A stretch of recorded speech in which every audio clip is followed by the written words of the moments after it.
Mga kaigsunan ko diha kang Kristo. Mao kini ang ika-14 nga sesyon sa mensahe sa krus. Sa miagay nga sesyon akong gisgos sa inyo kabahin sa probidensya mahitungod sa paglansang ni Jesus. Diin siya gilansang sa iyang mga kamot ug tiil ug siya gihubuan sa iyang sanina.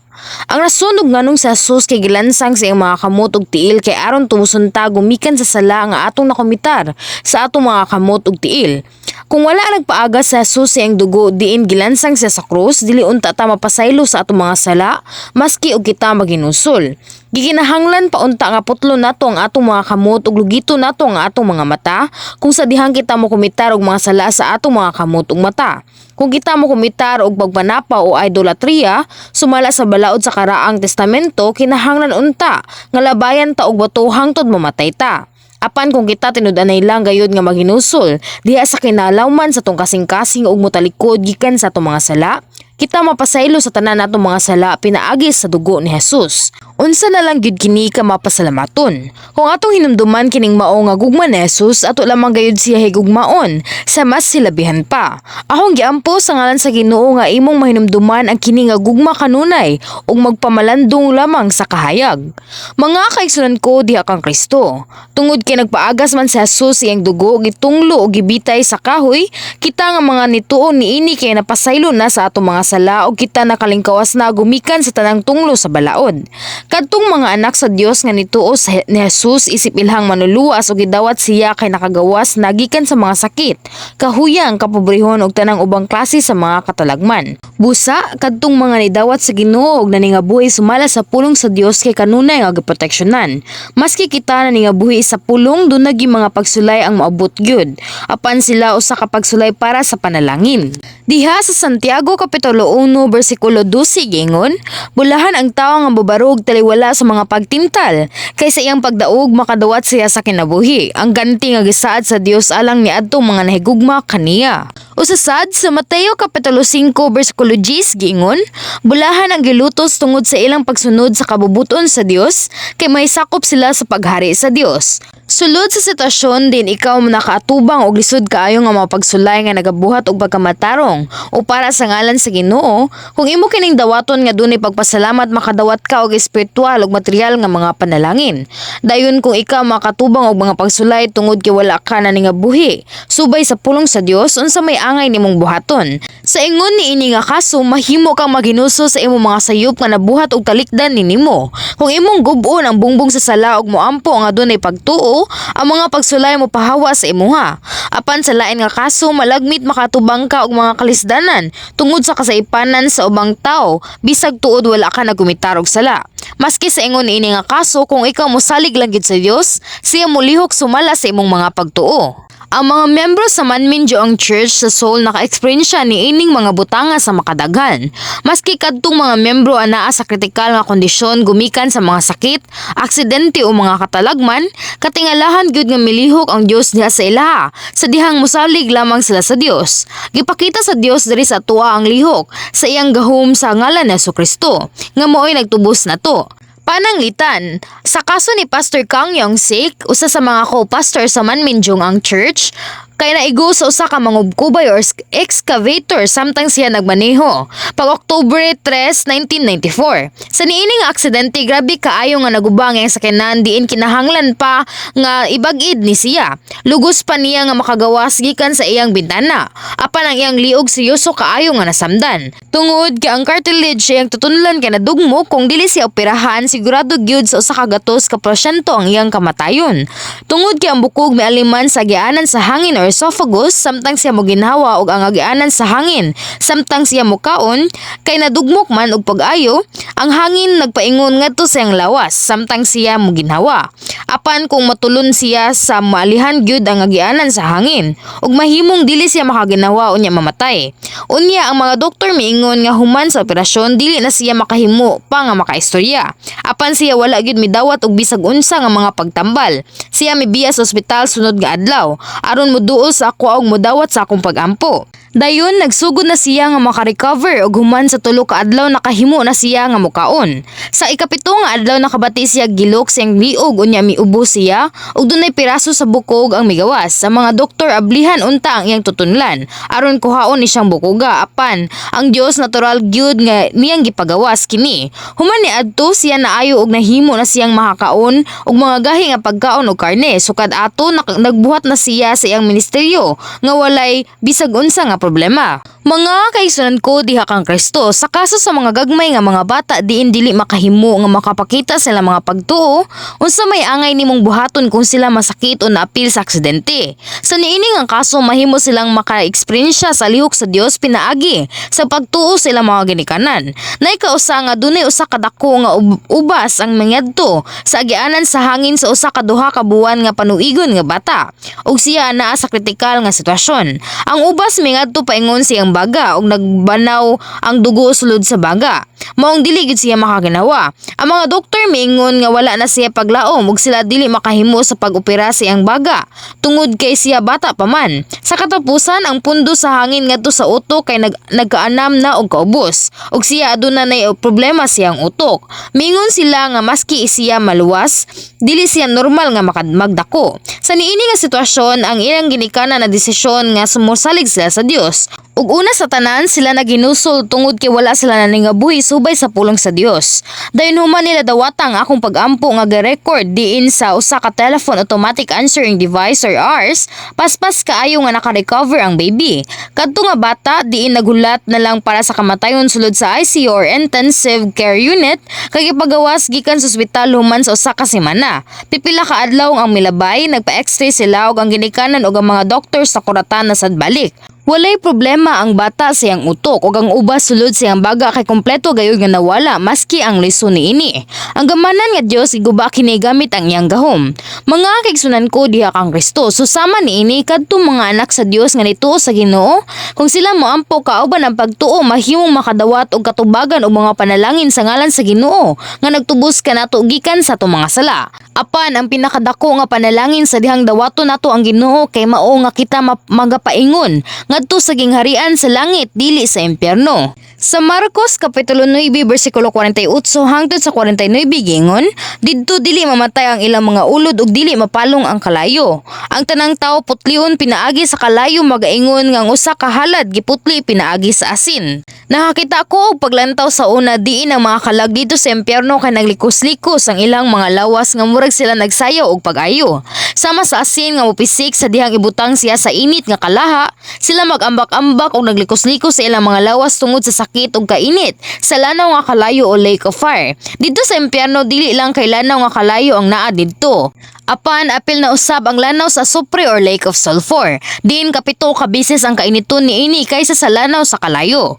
Ang lanaw sa Supre kay para sa mga kalag nga nagkumitar og mga grabe nga mga sala kaysa sa kadtong mga naa sa lanaw sa kalayo. Apan ang mga kalag nga naa sa lanaw nga Supre kay wala sila magambak-ambak o mosyagit. Ang kasakit og paghigutas kay grabe kaayo. Diin dili sila makahimo sa paglihok sa ilang mga lawas o mopagawas og tingog. Ang mga kalag sa impyerno nagantos sa panghangturay nga silot ug walay pahuway ngadto sa lanaw nga kalayo ug sa lanaw nga Supre. Ug dili makahimo nga mamatay maski gustuhon nila.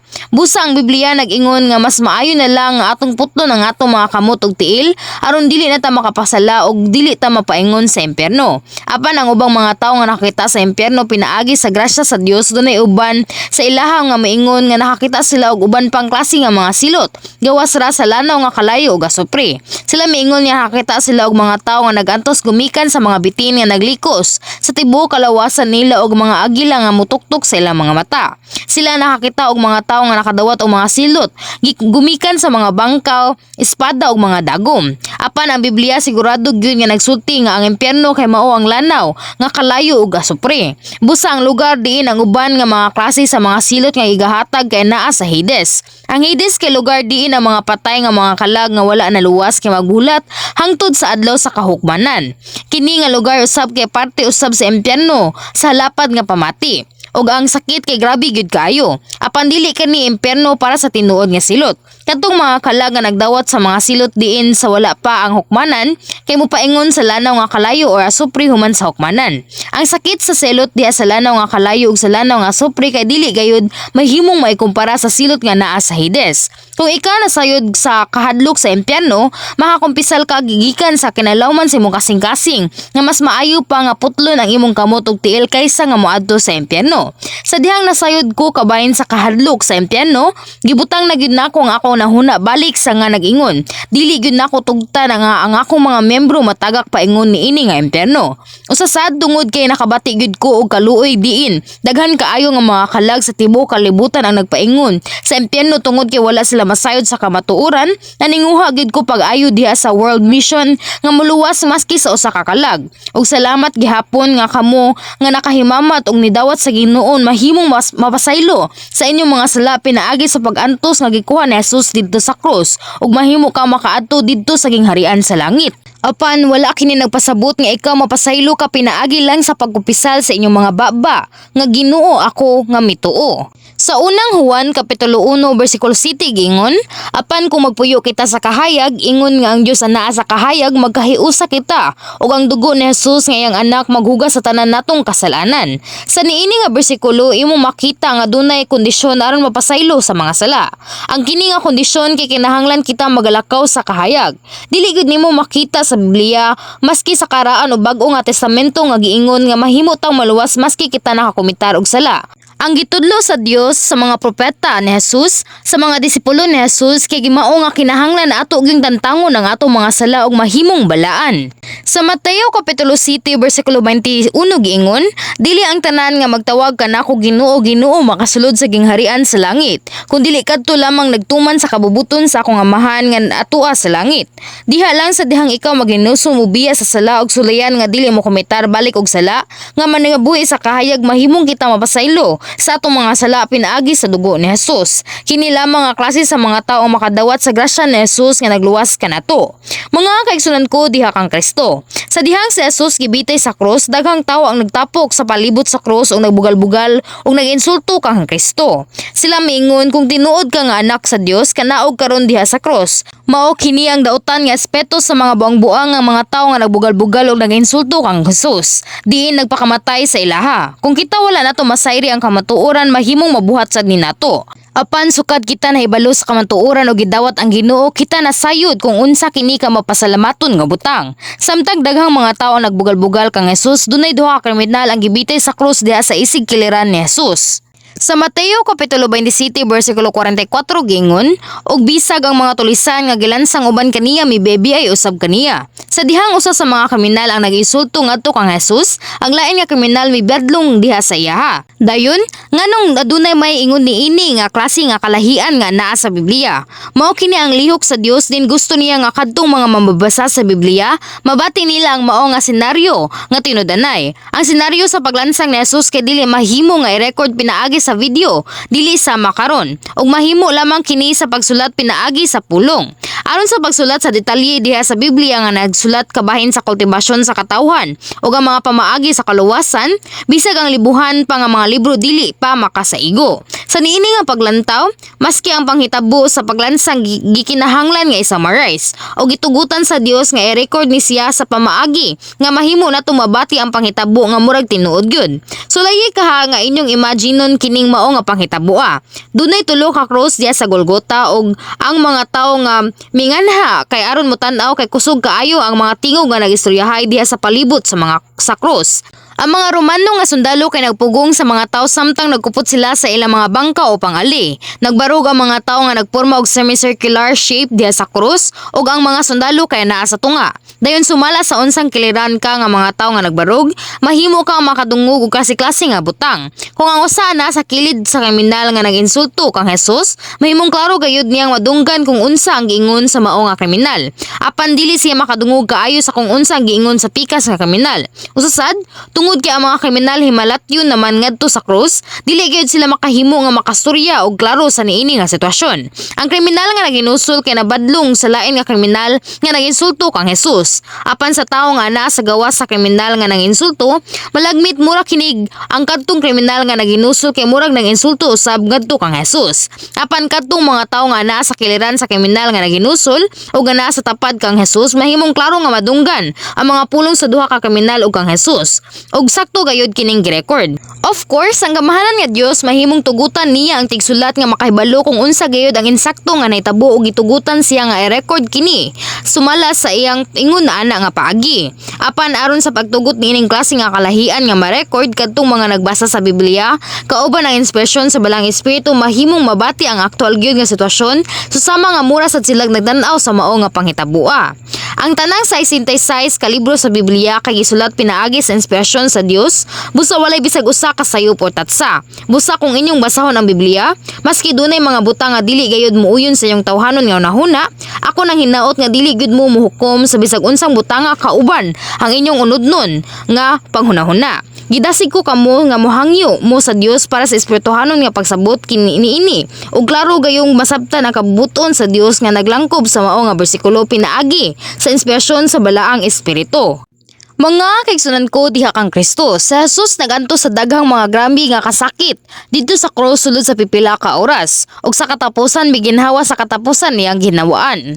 Sa Juan Kapitulo 19 versikulo 31 gingon, ang kadagkuan sa mga Hodeo mihangyo kang Pilato nga balion nila ang bitiis sa mga tawo nga gilansang sa krus ug unya kuhaon sila. Gihimo nila kini kay adlaw man kadto sa pagpangandam ug dili buot nga magpabilin ang mga lawas dito sa krus sa adlong igpapahulay kay ang umaabot nga adlong igpapahulay balaan man kaayo.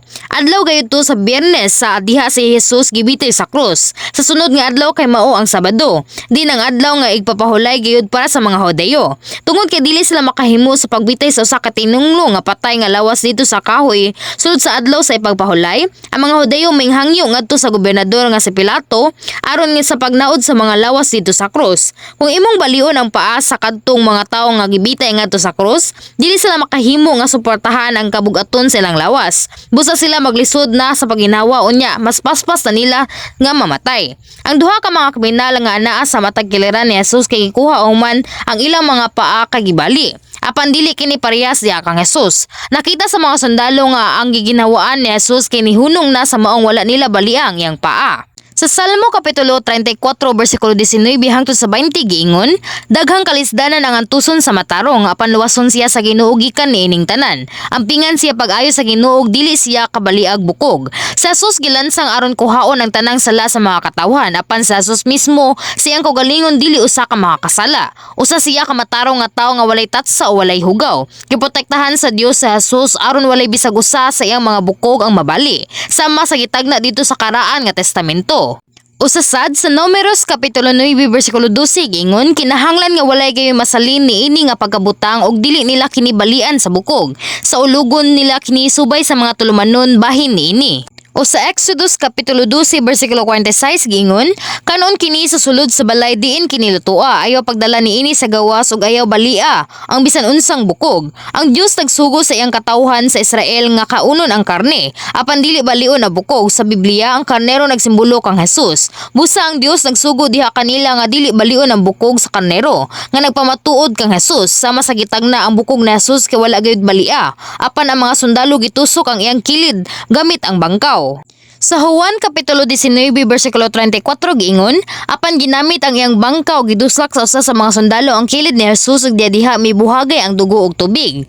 Ang ulo sa ugnawong ni Jesus kay natabunan og dugo tungod sa korona sa tunok. Usasad ang iyang tibok lawas adunay samad-samad gumikan sa paglatigo ug ang iyang lawas kay naa sa grabe ka makakaluoy nga kondisyon diin ang dugo kay nagagas. Human makita sa Jesus nga naa sa makakaluoy nga sitwasyon ug maski human makita nga siya namatay na, gitusukan gyapon niya sila o sa bangkaw. Sama sa usa ka bayolente nga mananap ang gigisi-gisi ang patay nga lawas sa mananap, sila nagbuhat niini nga klase nga dautan nga butang. Sa paglantaw niini atong makita kung unsa gyud kadautan ang tawag gyud.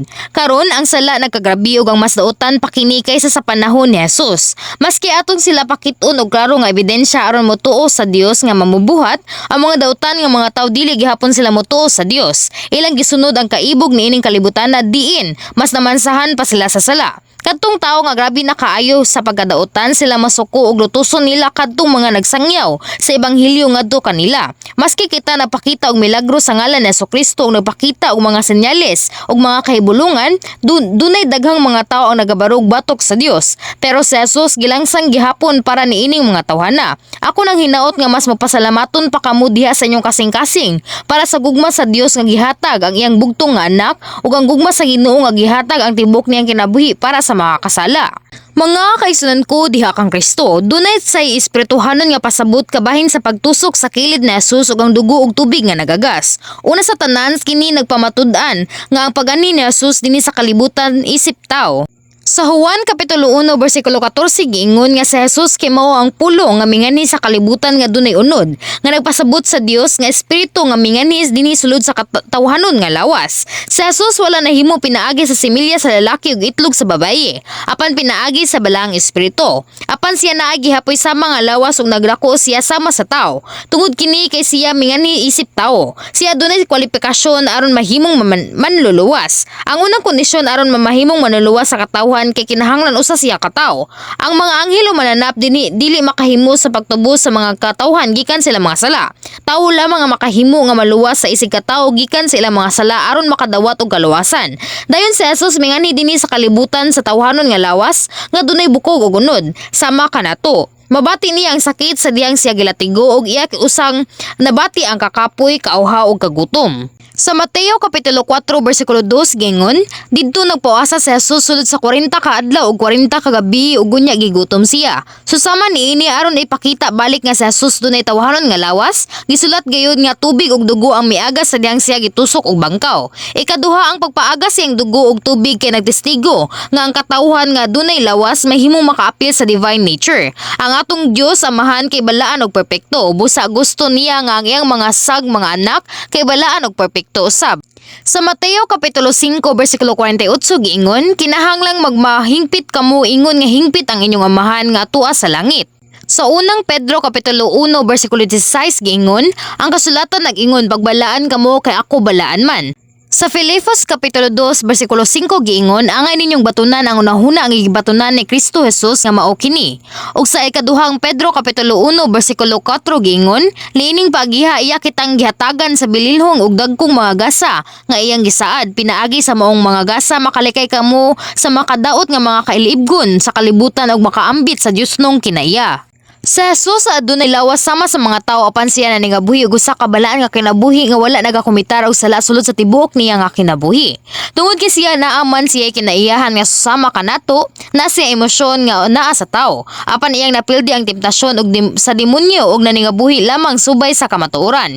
Gituman lang gyud niya ang Dios kauban ng oo ug amin ug kumpleto niyang gituman ang iyang katungdanan. Busa nahimong makaapilta sa niini nga divine nature sama kang Jesus. Kinsa man to ang mito sa Ginoo madilaobon nga nagampo og naninguha gyud pag-ayo mahimo niyang madawat ang grasya ug kusog sa Dios ug tabang sa balang espiritu aron nga mahimo niya ang sa pagtantang sa mga sala ug dautan. Dili ka makahimo nga makahatag og palusot nga maingon si Jesus kay anak sa Dios maong mahimo siya nga magkakinabuhi og balaan nga kinabuhi. Apan ako usa ka huyang nga tawo. Busa dili ko makahimo sa pagbuhat. Busa ang ikatulo kay si Jesus nagpaagas siyang dugo ug tubig aron sa pagtestigo nga kita makaangkon sa tinuod nga kinabuhi ug makatagamtam og kinabuhing walay katapusan pinaagi sa dugo ug tubig ni Jesus. Ang dugo ni Jesus nga walay bisag orihinal nga sala o walay bisag sala nga kaugalingong gikumitar. Kay usa ka bilinhon nga dugo nga walay hugaw o tatsa. Mahimo kitang mapasaylo sa atong mga sala o matagamtaman ang kinabuhing panghanturay tungod sa pagpaagas man si Jesus sa iyang dugo. Bilinhong dugo o sasad ang tubig nagsimbolo sa pulong. Diin sa punto nga naminaw ta sa pulong sa Dios ug baptiso ni sila. Mahimo nato sa pagtantang ang mga sala ug mahimong matarong. Busa ang dugo ug tubig nga gipaagas na Jesus kay mao ang dugo ug tubig sa gahom nga mahimong makapausab sa tua ug mao kini ang dugo ug tubig sa kinabuhi nga nagluwas kanato gikan sa kamatayon. Ang pagpaagas sa dugo ug tubig na Jesus kay nagtestigo balik nga kita napasaylo ug nakabaton og tinuod nga kinabuhi pinaagi sa pagdawat sa kusog aron manigabuhi subay sa pulong sa Dios. Mga kaigsunan ko diha kang Kristo, si Jesus naglakaw sa dalan sa pagantos kauban ang kalipay ug pagpasalamat nga nagunahuna sa mga dili maihap nga mga kalag nga mahimong maluwas pinaagi sa iyang pagantos. Siya wala misulay nga sa pag-ipsot gikan sa pagantos hangtod sa katapusan nga oras sa iyang paglansang. Siya nagampo lamang hangtod sa iyang singhot mahimong patak sa dugo aron na matuman ang probidensya sa Amahan. Gusto lamang niya ang dunay usa ka kalag ang maluwas gikan sa silot sa impyerno ug ma-recover ang nawala nga imahe sa Dios.